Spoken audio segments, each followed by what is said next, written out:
bem com você que está acompanhando o nosso canal, a sala, o livro? A gente está junto aqui mais uma vez com um convidado especial, como já tivemos outros aqui em outros momentos, o pastor Eliezer Oliveira, que 25 anos nos Estados Unidos. Exato. A gente morou na mesma região durante um período, região de Maryland, próximo à capital, Washington, D.C., e você está trabalhando ali nos últimos 16 anos, 15 a 16 anos. 16 anos. Capelão no Hospital da Criança. Hospital Nacional da Criança e na rede hospitalar adventista também, que temos alguns hospitais ali na área, mas em maior número de tempo, maior quantidade de tempo, no Hospital Nacional da Criança, que é bem no coração da cidade. A gente se conheceu 30 anos atrás. Ano passado, já fez 30 anos que a gente se conheceu, 31 esse ano. A gente estudou na mesma época, né? Você estava no ensino médio, eu tinha começado a fazer a faculdade de teologia, depois você ingressou na faculdade de teologia. Seu pai e meu pai estudaram também na mesma época, teologia nos anos 70. Então a gente tem uma história aí, né? Exato. E agora você está abandonando a América para vir para a Europa como missionário, para trabalhar aqui na Bélgica com a gente. Exato. E o pastor Eliezer é brasileiro, cidadão americano, casado com uma brasileira cidadã canadense. Exato. Que está se tornando cidadã americana também. Sim. E portuguesa também. Sim. O que vai acontecer? Ela vai ter 4 nacionalidades? Enquanto deixarem, se estiver nos ajudando, a gente vai acumulando. Quem sabe um dia belga também. Quem sabe. A gente tem conversado bastante, o pastor Eliezer e eu, sobre a realidade dos Estados Unidos, principalmente nos últimos 5 anos, né? 5 anos para cá, o que tem mudado? Porque eu morei lá, vocês sabem, durante 8 anos, morei nos anos 90, de 97 a 2000, depois eu voltei novamente de 2006 a 2011, e foi quando eu me casei, e passei um período ali, depois eu fui ser missionário no Japão e já estou há 10 anos aqui na Bélgica. Então, o que mudou nesse período que eu saí de lá em 2011, começo de 2011, então já tem 13 anos, que eu estou fora dos Estados Unidos, mudou muita coisa, né? Está muito diferente. E o nosso leitor, quem está acompanhando o nosso canal, sabe que a sala revela as sociedades secretas, o que elas estão fazendo no mundo político, social, econômico e religioso. Mostrando na atualidade, hoje em dia, o que está acontecendo, o que eles estão fazendo e qual é a agenda deles para alterar a nossa sociedade, a nossa economia, a nossa política e o mundo religioso também está sendo afetado por eles.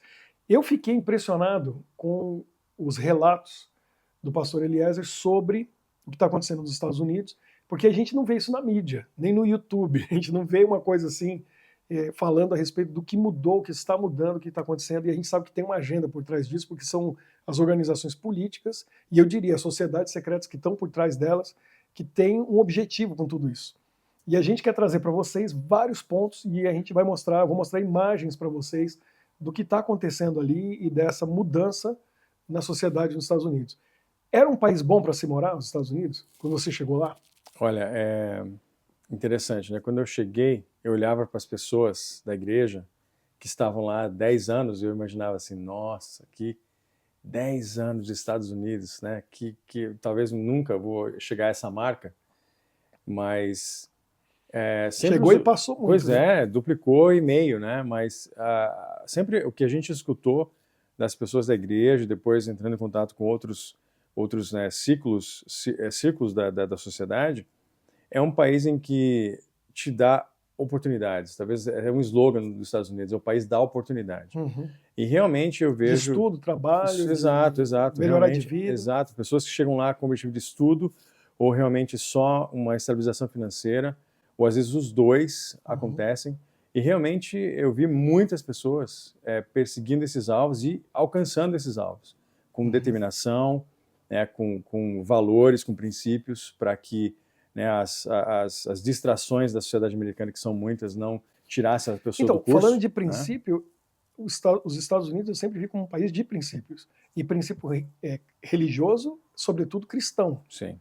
Eu tomei um choque, não sei se você passou por isso, mas eu tomei um choque saindo do Brasil, quando eu fui para lá, final de 97, como um pastor é respeitado nos Estados Unidos.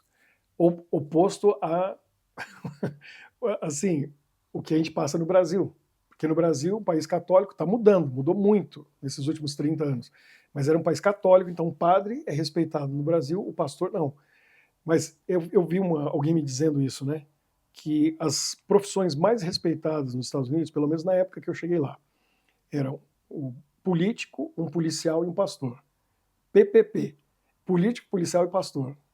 São as 3 mais desprezadas no Brasil, que não tem respeito nenhum, político, policial e pastor. Interessante. E eu percebi que nos Estados Unidos, eu, como pastor, eu era muito bem recebido no hospital, conversando com um policial, na rua, no supermercado. Alguém perguntava: o que você faz? Porque essa é a primeira pergunta que o americano faz para qualquer um, né? Ele não quer nem saber seu nome, de onde você vem. Parece que assim, a profissão define sua classe social, define seu status, define tudo. Ele sempre pergunta, põe um rótulo. Uhum. Ah, doutor? Médico?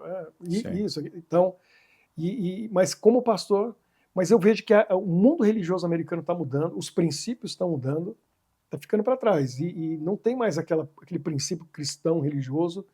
Esse é um dos pontos que mudou. Economia mudou muito. Sim, sim.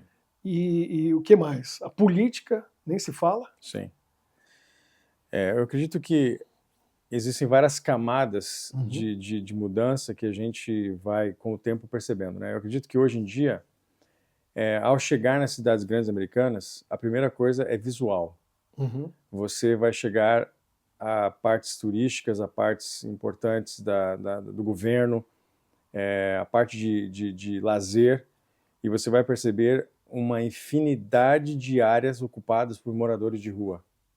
Que isso, há 5, 10 anos atrás, era algo que nunca poderia ter sido imaginado por quem morava lá. Então, tá cheio de gente morando na rua. Você falou que barracas, estão acampados. Eles chamam de vilas de barracas. Vilas de barracas. Múltiplas vilas de barracas por cidades importantes, não só em locais importantes. Em locais importantes, em frente de monumentos, em frente de órgãos governamentais, parques importantes. Mas isso é uma coisa assim que é por uma semana, 2, está acontecendo recentemente ou permanente? Então, há quanto tempo tem gente, por exemplo, morando nessas vilas de barracas aí nas cidades grandes? Múltiplos anos. Eu acho que nós estamos na terceira administração presidencial, terceiro termo presidencial dos Estados Unidos, que começou, que agravou esse cenário. Então, pode dizer 12 anos, 10 anos aí. Vamos para mais de 10 anos. Tem vilas assim, de barraca morando criadas assim há 10 anos. E crescendo. Crescendo. E incentivadas pelo governo. Incentivadas pelo governo. Então, isso que é interessante, que você talvez não sabe, como eu não sabia. E quem são essas pessoas? Quem é esse povo? Que é um americano que ficou desempregado, gente que houve uma crise, aconteceu alguma coisa e foi morar na rua, ou é gente que está vindo de fora? Quem que é esse povo que está morando ali? Eu acredito que no início desse período de 10, 11 anos, talvez uma porcentagem era de pessoas que estavam passando por dificuldades financeiras. Mesmo tendo muita estrutura de abrigos oficiais, públicos, existem pessoas que preferem morar na rua, porque no abrigo tem regras. Você não pode chegar alcoolizado, você não pode usar drogas, você tem horário para chegar, para sair. Quem está nesse estilo de vida não dá nem para ir para o abrigo. Pois é, preferiram ficar na rua por uma infinidade de razões, mas eu acredito que a maior delas é a liberdade para o uso de drogas. Então, a maioria dessas pessoas que fazem parte das vilas das barracas, elas estão ali porque, por lei, abrandou-se o controle das drogas. Então, é isso que eu queria entender. E eu tenho certeza que quem está no Brasil ou em tantos outros países acompanhando aí não tem essa noção clara do que aconteceu com a realidade das drogas nos Estados Unidos. Você me falou do nome de uma droga nova, como que chama? São drogas sintéticas que, comparando com as drogas tradicionais, que vêm aí de ervas e sintetização de ervas... Essas é no laboratório. Essas são de laboratório, são uma infinidade delas, assim, de dezenas. Eu acho que talvez eu não conseguiria citar todas elas aqui, mas elas estão ficando populares porque o preço delas caiu ao ponto de estarmos falando de talvez menos de $1 a pílula de um imitador de um remédio para dor, que no caso o efeito é realmente tirar você de de circulação mental, de estado de consciência. E antigamente se gastava aí 30, 40 dólares, talvez, para uma dose de droga que daria para 1, 2 dias. Hoje você tem a mesma dose de drogas suficiente para 2, 3 dias, só que você gasta 5 dólares. E aí virou uma pandemia. Pandemia é algo que as cidades estão enfrentando que nunca nem em filmes de ficção eu vi. Você falou que parece filme de zumbi. Parecem vilas de mortos-vivos. Pessoas usando jogadas drogas na calçada, a céu aberto, ali. Dezenas de pessoas. Não dá nem para andar na calçada. Olha, é difícil você poder circular pelas calçadas. Você está falando aqui de Portland, uma cidade, as cidades mais bonitas dos Estados Unidos por muitas décadas. Você está falando de São Francisco, você está falando de Los Angeles, Washington D.C., Nova York, Baltimore, e essa lista ela vai se multiplicando. Partes centrais das cidades tomadas por essas barracas que, na verdade, agora a maioria dos habitantes são usuários de drogas, porque as leis governamentais estão sendo abrandadas para que eles possam viver na rua e usarem drogas livremente como se não fosse crime mais. Não é crime mais. Não é crime. Então, mas está tirando a vida deles ou tirando da sociedade mesmo. Existem, talvez a gente pode colocar as imagens, né, de alguns lugares, prefeitos falando que, olha, 10 anos atrás, as mortes por overdose nessa cidade X eram 5 por ano. Algumas dessas mesmas cidades, os mesmos prefeitos, estão falando que hoje estão por volta de 600 por ano. Olha só o escalonamento da proporção desse problema. E o que vem junto com as drogas? Vem a criminalidade. Então, por exemplo, Washington D.C., que é a cidade que eu estou há 25 anos, você tem hoje múltiplos crimes realizados todos os dias a ponto de recebermos alertas no nosso telefone. Evite a rua tal, o campus da universidade tal, coisa que antigamente, à noite, nós podíamos passar lá para tirar uma foto no monumento, passear como não dá nem para passear. Né? Não tem Eu como. passei muito em Washington à noite, vendo os monumentos e sabe? Tirando fotos. É uma situação que é impressionante. As vilas das barracas trouxeram agora não só os desfavorecidos financeiramente, mas a maioria são usuários de drogas que estão comprometendo já a qualidade, a segurança, assim, ao extremo da própria habitação, da própria população, ao ponto de os componentes dos partidos que empurram, né, essa agenda, a situação está ficando tão grave que já começa a existir dissensão, controvérsias entre os próprios membros do partido que está promovendo essas agendas. Está tão grave que algumas próprias pessoas deles estão falando, estamos indo longe demais. Já existem conflitos e atritos no próprio partido que está bancando esse tipo de agenda. Então a situação realmente é algo que mudou a figura americana, principalmente das grandes cidades. Não é mais o mesmo país. Muito triste. E você percebeu, feito intencionalmente. Ou seja, as por leis, lei. por lei, eles estão permitindo isso.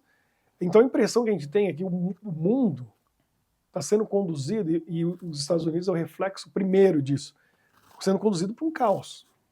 Para chegar num ponto que vai ficar insustentável, insuportável, e as pessoas vão clamar por uma solução. E aí vem o que a gente está estudando, que o livro, a sala fala a respeito disso. Vão surgir leis para resolver o problema, que vão, quem sabe, a gente sabe pela profecia, vão ser um confronto direto com a lei de Deus, mas as pessoas vão aceitar, vão concordar, porque precisam resolver o problema, tem que voltar a uma vida normal, não, como a gente viu na pandemia, no Covid e tudo isso. Quer dizer, a gente aceitando coisas, situações, porque não tem outra escolha, tem que resolver o problema. Sim. Você falou uma coisa interessante, que, por exemplo, a nova geração não respeita mais as leis como antigamente, aquela menina pulando a catraca do metrô e o guarda não faz nada. Que história é essa? Sim. As coisas estão assim agora. Isso é algo que eu tenho visto mais e mais ultimamente. As leis de transporte e segurança não sendo respeitadas por pessoas que estão sendo criadas nessa ideologia. Né? Então, é comum hoje você estar no metrô americano, de alguma cidade dos Estados Unidos, em que você passa, paga a sua passagem, mostra o seu cartãozinho ou pelo aplicativo, mas pessoas na sua frente com telefone caro, com fones de ouvido caro, roupas caras, simplesmente passam por cima da roleta, assim, às dúzias, juntamente com a polícia, e não se faz nada. Então, as leis realmente sendo abrandadas da ordem, e aí vai afetando a segurança. Um exemplo que eu vi recentemente, a prefeita de São Francisco, em conflito com o promotor de São Francisco. Dois do mesmo partido, e ela chegou à conclusão, está falando que já chegamos, essa situação das drogas está longe demais, já virou um estado de emergência. E o promotor falando, se você prender, eu não vou processar. Se você prender a pessoa que está quebrando a regra com relação à droga, delitos, furtos, eu não processo, eu vou soltar. Então não adianta nada. Então, olha só a situação. Leis estaduais sendo implementadas de que até $900, se você entrar numa loja e levar, você não pode responder por isso. É o shoplifting, que é o termo deles. Você pode chegar, roubar e a polícia não te prende, porque existe uma lei que protege esse tipo de ação para favorecer, segundo eles, uma população que não tem condição, não tem acesso a esses bens. Não tem sentido, né? É uma coisa que para mim não faz sentido nenhum. Como que tem uma lei que protege o ladrão? E quer dizer, então, mas tem alguma checagem? Não, você realmente se qualifica a ter esses $900, porque você...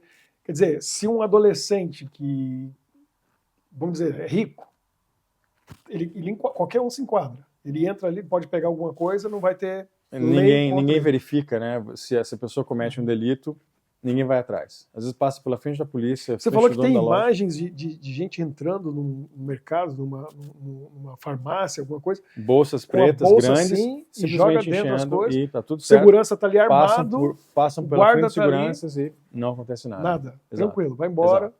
Ninguém faz nada. Exato. Quer dizer, o que aconteceu? O mundo está de cabeça para baixo. Exato. E você me falou uma coisa que me impressionou, que a entrada de imigrantes ilegais nos Estados Unidos, quer dizer, aquela coisa que o Trump queria fechar o muro, cercar e trancar para não haver, ele tinha alguma razão nesse pensamento, porque hoje não tem muro, está aberto e não tem nem patrulhamento. É algo assim, indescritível, né? Em múltiplos estados dos Estados Unidos se cortou a estrutura financeira, o aporte financeiro da polícia. Então, se a polícia precisava de X número de dinheiro, de dólares, para operar e poder patrulhar e garantir a segurança de tal cidade, muitos prefeitos da situação governamental cortaram esses fundos da polícia, às vezes pela metade. Então, você tem uma situação de aumento da criminalidade e com a diminuição da força da presença policial para controlar a segurança. Então, imagina só, a situação está escalonando, está ficando, né, pior. Agora, a questão da fronteira do sul dos Estados Unidos, existe uma situação que é declarada como a fronteira aberta do sul. A quantidade de guardas patrulhando a fronteira foi diminuída também. Então, hoje passam milhares de pessoas todos os dias, e isso vem acontecendo há muitos anos da situação governamental atual, ao ponto de algumas pessoas, alguns órgãos estimarem no atual termo presidencial, mais de 8 milhões de pessoas já entraram, e esses 8 milhões de pessoas não existe nenhum tipo de informação sobre aonde estão, quem eram, o que estão fazendo e por que chegaram nos Estados Unidos. E uma das razões, talvez... pode ter exatamente. Pode ter entrado um pai de família que quer melhorar a vida da família, quer trabalhar. Pode ter entrado alguém que está procurando uma vida de drogas e acesso. Ou alguém trazendo drogas, que é muito... Alguém trazendo drogas. Sim. Ou até um terrorista. Exatamente. Alguém que vem bem mal intencionado. Né? Em décadas passadas, praticamente os únicos que conseguiam raramente passar pelo deserto com muito custo, muitos morriam por causa da situação, eram todos praticamente na América Central, América do Sul. Hoje, esses milhares que estão passando todos os dias, quando são pegos e levados para uma corte ou para um abrigo, estão sendo verificados pessoas da África, da Ásia, do Oriente Médio, porque é comum a informação para o mundo que a fronteira dos Estados Unidos do Sul está aberta. Está tranquilo, pode ir lá que vai entrar. Vai entrar. E se você quiser checar na internet, a quantidade de vídeos mostrando e a guerra entre o Congresso americano, um lado querendo fechar as fronteiras e realmente organizar essa parte da migração, e a outra achando que está tudo certo. Milhares de pessoas passarem todos os dias, e aí vão para cidades grandes, e muitas delas param aonde?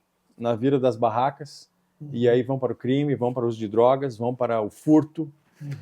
É algo assim indescritível. Então eu classificaria a primeira visão que você tem de troca, de mudança nos Estados Unidos é quando você chega na cidade e se depara com a estrutura. Não são mais cidades normais. São cidades que estão cada vez mais tomadas pelo medo, pela insegurança, pelo uso de drogas e por realmente você não ter mais acesso normal a uma calçada, a um prédio, porque esses moradores de rua, com todas essas características que a gente falou, estão tomando os centros das cidades. E muitos deles são imigrantes ilegais que chegaram no país pela fronteira do sul. Eu acho que eu posso classificar como segunda camada, segunda parte da questão da degradação da sociedade americana, aí seria a parte ideológica que está sendo feita nas escolas. Então, essa é outra coisa que a gente conversou, que tem uma agenda nas escolas, e não é só na Califórnia, onde a gente vê claramente o que está acontecendo ali, mas no país todo está indo, está chegando. Está se alastrando. Essa agenda que a escola cuida da criança, e o pai e a mãe não pode interferir, ela educa, ela que dá os princípios, ela que diz o que é certo, o que é errado, e até temas que o pai e a mãe que devia apresentar, a escola apresenta. Exato. E define para a criança como ela deve pensar. Exato. A filosofia de que quem educa em todos os aspectos é a escola. Os pais estão, por uma agenda oficial, sendo separados das crianças. Está sendo ensinado nas escolas que o governo, através da escola, cuida de tudo que tem a ver com a criança, com a educação da criança. Então, cada vez é incentivado a você escutar menos o seu pai e sua mãe. É literalmente uma agenda de colocar em conflito com os valores que você tem na sua casa. Escute o que a escola fala, não escute o que o seu pai e sua mãe falam. Então isso realmente está sendo alastrado, está sendo mais comum a cada E aí o que é mais assustador? O que é essa educação que eles estão recebendo? Por exemplo, o que a escola está ensinando que os pais estão pensando de maneira diferente e não podem ensinar? Vem a agenda, né, que a gente sabe, a questão homossexual entra aí. A agenda de gênero, né? De híbridos e fluidos, como eles falam lá. Já tem escolas com banheiro neutro? Tem escolas também que pode... Existem escolas com banheiro neutro. Com banheiro Várias. Neutro e banheiro único. Será que também tem? Existem escolas com banheiro único. A gente ouve falar isso aqui na Europa também. Que muitas vezes se confunde com o neutro. Você pode entrar em qualquer banheiro, ou aquele ali você pode receber qualquer tipo de pessoa, mas estamos com um problema muito sério, acho que talvez aconteça em outras partes do mundo, que é o uso do banheiro, talvez feminino, por meninos que se identificam como meninas. Isso tem sido caso até de polícia, porque está havendo casos de abusos físicos dentro desses banheiros, causados por meninos se identificando como meninas. E por estarem no mesmo espaço, múltiplos casos de abuso físico causado por esses meninos dentro do banheiro das meninas. Isso é para falar uma parte pequenininha dessa ideologia de gênero que está sendo propagada e divulgada não só nas escolas, mas você pode ver nas músicas, nos filmes, na televisão, nas notícias, né? Tudo que eles produzem realmente parece que dá valor ou valida essa ideologia. Né? Isso é uma outra camada da degradação. E o pai e a mãe não pode reclamar, não pode dizer, ele corre risco de ser até preso. Isso é a realidade exata, pontual que você mencionou. Existem leis sendo formuladas, algumas já oficiais em alguns estados, em que se o pai ou a mãe tentam parar o processo de doutrinação ou indoutrinação que a escola está fazendo com a criança, que eles estão percebendo em casa está acontecendo, existem leis que esses pais podem ser processados e presos. Em alguns casos de estados, inclusive outros países como o Canadá, já existem casos de pais presos por tentarem, por exemplo, barrar a decisão de um adolescente de 14 anos de mudança de sexo, física, né? Cirurgia e tudo mais. Então isso é algo que já está acontecendo. Já existem pais presos pelo fato de tentar interferir na educação dos filhos. Quer dizer, a sociedade, as famílias vão ficando sem saída. Não tem o que fazer, porque a lei está contra você. Exato. E aí, qual vai ser a solução?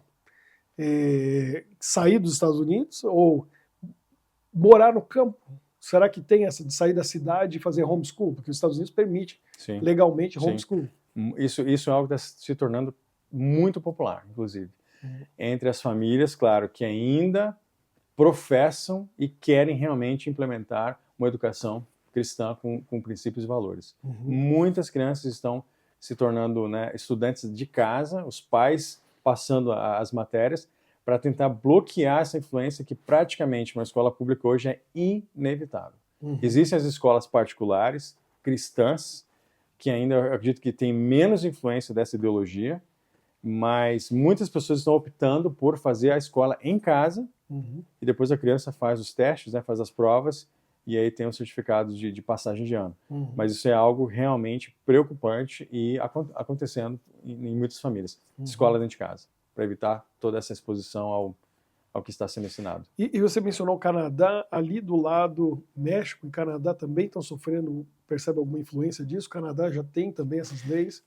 Eu acredito que o Canadá seja talvez até mais avançado, mais adiantado na implementação dessas leis. O último termo também do primeiro-ministro tem validado muito essa agenda progressista, né, separando pais das crianças e realmente empurrando uma agenda de educação totalmente aberta, sem princípios que venham a ser considerados bíblicos, mais tradicionais, mais conservadores. Então, acho que o Canadá está na mesma página, ou até mais avançado, até mais pais presos já no Canadá com relação a essa questão das cirurgias, tentarem bloquear a cirurgia dos filhos, de mudança de sexo, essas coisas assim, né? E esse ano é ano de eleição. Esse ano é ano de eleição nos Estados Unidos. E o que você acha que vai acontecer? Porque do jeito que foi esse último mandato, foi esse sentido liberal como já tinha sido anteriormente com Obama, né? No período Obama, que a gente está com o vice-presidente do Obama, né? Exato. Dando continuidade ao que ele fez lá. Ele foi o primeiro a fazer certas coisas revolucionárias, né? Sim. Até aquele ponto, a oficialização mesmo legal do casamento homossexual foi ali, né? Com Obama, entre outras coisas. Sim. E essa visão da escola também, ele implementou muita coisa. Tudo implementando. Se o presidente é reeleito, vai continuar a mesma coisa. Eu acho que continua-se na mesma direção, cada vez com mais degradação desses valores, dessa estrutura. Mas e mesmo que venha outro, né, um republicano, vai mudar alguma coisa? Ou você acha que essa ideologia já está tão... que mesmo não vai conseguir frear? Essa é uma pergunta, é a famosa pergunta de $1 milhão. Porque talvez um presidente que tenha outro tipo de foco para a sociedade, né, para essas agendas, eu não sei se vai ser suficiente para parar uma degradação que galopa numa velocidade tão alta. Então, realmente, talvez algo será feito ou tentado ser feito para que se estacione essa progressão e talvez, claro, se regrida, né, esses graus de degradação que a gente vê, mas é algo tão alastrado, virou lei já em tantos estados, que realmente vai ser um desafio, talvez, para o novo presidente, se for diferente de outro partido, maior do que o desafio enfrentado pela administração pós-presidente Obama.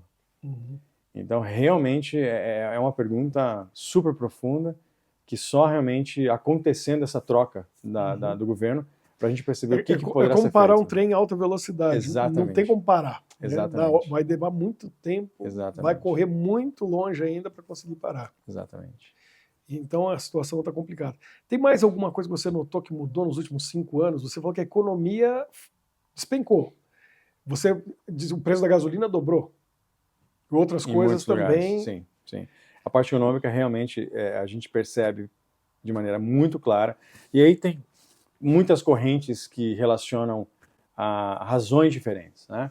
Eu não sou economista, mas escutando o que é colocado na mídia, e todas as correntes de mídia, a mídia mais tradicional, mais liberal, a gente percebe que existe uma degradação econômica também, existe uma descida econômica, um momento de piores indicadores da economia, e você pode ver claramente pelo preço, né, que você está pagando na gasolina, no aluguel, na sua alimentação, dentro e fora de casa, nos juros para você comprar um carro, para você comprar uma casa. Isso tem sido realmente um grande diferencial para pior e evidente nesse último mandato. Então, muitas pessoas que talvez iriam falar a favor do presidente vão falar que isso não é uma causa dele, da gestão dele, mas talvez relacionada à pandemia, uma crise mundial, mas muitas pessoas encaram como fruto da agenda americana deste governo com relação às políticas sociais e o alto custo dessas políticas sociais estar refletindo nos indicadores da economia e aí todos esses elementos que eu mencionei. Mas que se tem um outro custo de vida americano, principalmente nos últimos 4 anos, isso não tenha dúvida. Eu sinto na pele porque a gente tem que passar por esse processo todos os dias ainda. E realmente é um outro país até na questão financeira. Nas outros pontos, tem algum outro ponto que você viu mudança nesses 25 anos que você está lá, principalmente mais recentemente? Eu acredito que talvez um outro ponto seria menos imigrantes chegando, claro, não dessa maneira maluca de entrar ilegalmente pelo sul, que a gente está, né, experienciando agora. Eu acho que se vê menos pessoas que vêm com um planejamento completo de imigração. Menos pessoas buscando estudo, buscando oportunidades de trabalho nos Estados Unidos. Isso se reflete até nas igrejas. Você vê menos famílias chegando como a gente sempre viu durante muitos anos. A igreja brasileira, igrejas adventistas no geral, ou evangélicos no geral, recebendo famílias novas de outros continentes quase que semanalmente por muitos anos, por aquela busca da oportunidade, né, do estudo, de uma estabilização financeira, que a gente não vê mais. Então, aí a pergunta fica, né, isso porque a economia já não é tão atraente para que eu venha a tentar um futuro melhor para mim e para minha família, ou já é a estrutura ideológica da sociedade não que quero expor realmente minha família a um país que não tem os princípios, Exato. não tem... Exato. Quer dizer, não vai ser bom para minha família, não vai ser bom para meus filhos, não é bom para mim. Então imagina, 2 exemplos de cada cenário, né? A razão número 1 hoje de falência pessoal nos Estados Unidos são gastos com o sistema de saúde. Isso é um absurdo. O número 1 de uma pessoa ter que declarar bancarrota e ficar sem crédito, perder tudo, conta de hospital. Quer dizer, certo? Um país que você não pode ficar doente. Você não pode ficar doente. Ou você tem que realmente ter uma grande oportunidade de um empregador com uma estrutura muito forte poder pagar esse plano de saúde para você. Senão você realmente não tem direito de ficar doente. É uma loucura, né? Eu já te contei como é aqui na Bélgica, a gente não tem esse medo nem perigo, porque os valores são justos e o governo dá muito incentivo e apoio financeiro. Mas eu tenho um amigo nos Estados Unidos, a gente tem um amigo em comum, me contou a história e eu fiquei impressionado, porque ele pagava na época, estamos falando mais de 10 anos atrás, 800, 900 dólares por mês no plano de saúde dele. Só que era assim, a franquia, um lugar assim, era 10 mil dólares, ou seja, só cobria qualquer coisa acima de 10 mil. Abaixo de 10 mil dólares tinha que sair do bolso dele. Quer dizer, você já paga quase 1.000 dólares por mês por uma coisa que você não vai usar. Exato. Só se ficar muito doente, a gente vai fazer uma cirurgia. E aí ele disse que foi esquiar e caiu, sofreu um acidente, quebrou o braço. E aí, para poder colocar o gesso, coisa simples, né? Tecnicamente, a gente vê no Brasil uma coisa rotineira, comum, custou 8.500 dólares. Quer dizer, um absurdo já para um braço quebrado. Não está correndo o risco de morte ali, né? E aí o seguro de saúde dele não pagou nada. Ele teve que pagar os 8.500 porque ficou abaixo dos 10 mil. 10 mil. Então, que sentido Sim. tem, né? Quer dizer, o médico ali ganha muito bem, os hospitais, é um sistema... Como o sistema educacional americano é um sistema para fazer dinheiro. Exato. Eles não estão preocupados em educar. É realmente uma empresa... E nem salvar a vida, né? Pois é. O hospital, porque é para fazer dinheiro.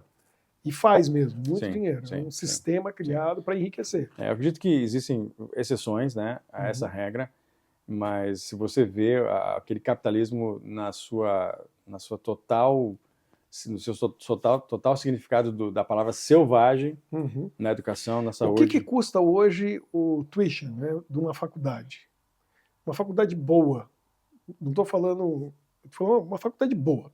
O que um pai ou uma mãe vai pagar por ano o boarding, né, do filho, estudando um ano na faculdade?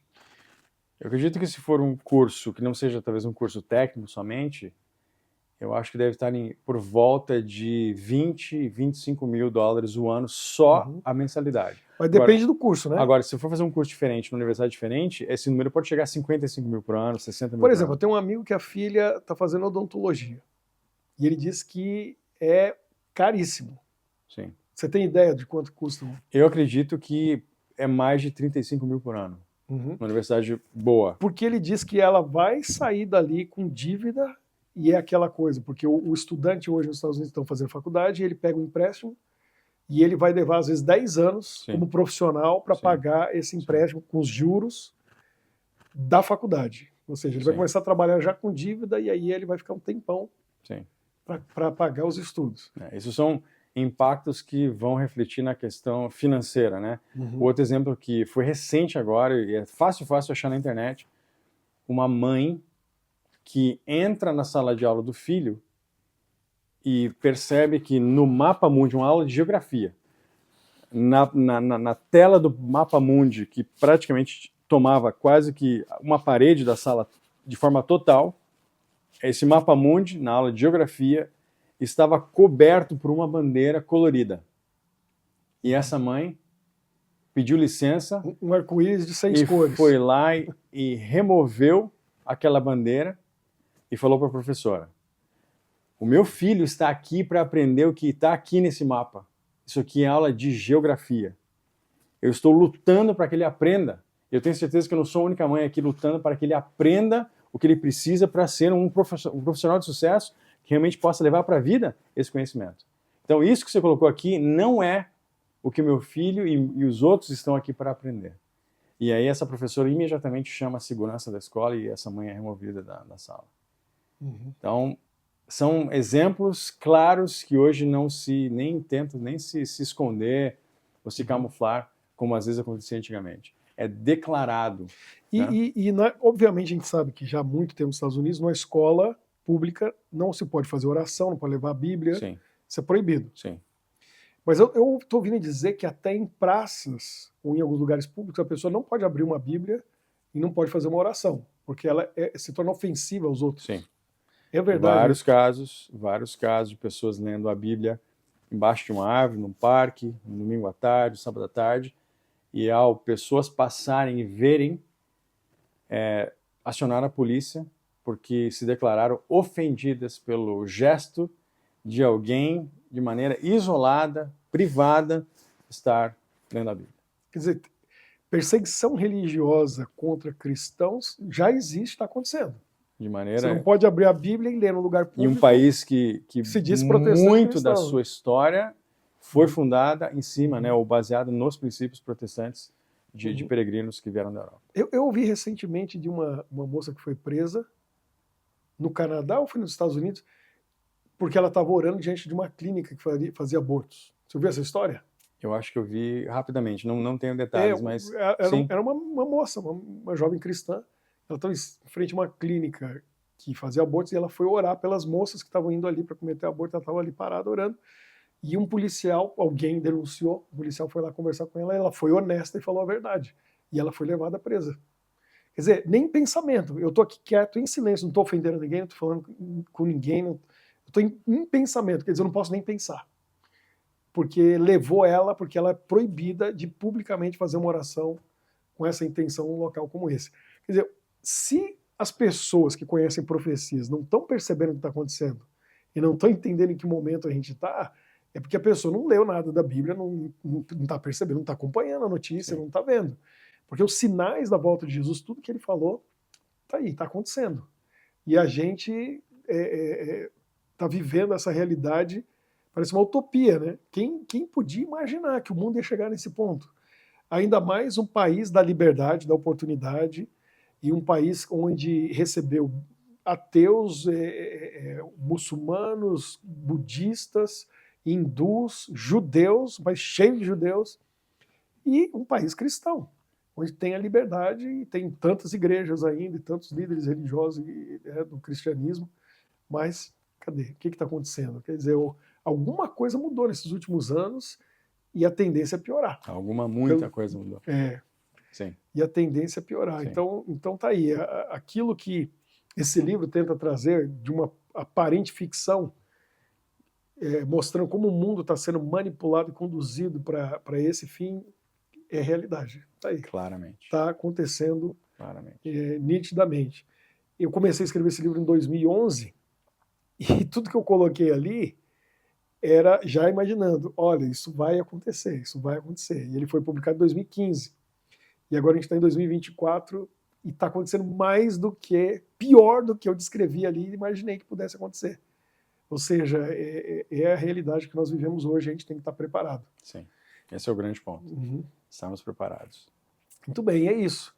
Eu espero que você continue acompanhando o canal, leia a sala, dê de presente, Além da Sala, que traz mais detalhes e fala a respeito desses pontos e como que o nosso mundo está caminhando para uma unidade financeira, social, política e religiosa, mas não é de acordo com a Bíblia. Essa unidade mundial, de paz mundial, não é de acordo com a lei de Deus e está levando o mundo a uma degradação rápida, principalmente dessa nova geração, né? O milenial, quem nasceu do ano 2000 para cá, eles cresceram já com uma outra visão. É assustador, né? Quem nasceu no ano 2000 já está com 24 anos de idade esse ano. E eles nasceram num mundo completamente diferente da gente aí, que já estamos com mais de 40, eu já com 50. Então, que mudança aconteceu nesses últimos 50 anos. E o mundo vai piorar. Então a gente precisa se preparar, precisa ter o conhecimento e compartilhar com os outros. Que Deus abençoe você, pastor Eliezer, sua esposa Sabrina, na missão de vocês, que vocês decidiram ajudar outros a verem tudo isso, entenderem tudo isso e fazerem parte de um grupo de pessoas que tem a Bíblia em primeiro lugar e que buscam a Deus para poder estar pronto para o pior que ainda está por vir. Né? Porque não tem nada tão ruim que não possa piorar. E pior é isso. E só Jesus tem a solução. Só a volta dele é que vai pôr um ponto final nisso. Então, muito obrigado por esse tempo, por esses minutos aqui. Deus te abençoe também. Obrigado. No seu ministério. Para a gente poder aprender essas coisas que muita gente não faz nem ideia. Eu não sabia que essa era a realidade, porque eu só voltei ano passado para passar rapidinho lá nos Estados Unidos, depois desses anos todos fora de lá, e não sabia o que estava acontecendo ali dentro. Obrigado por compartilhar com a gente. Que privilégio meu. Um abraço para vocês também. Fiquem com Deus e nos vemos no próximo vídeo.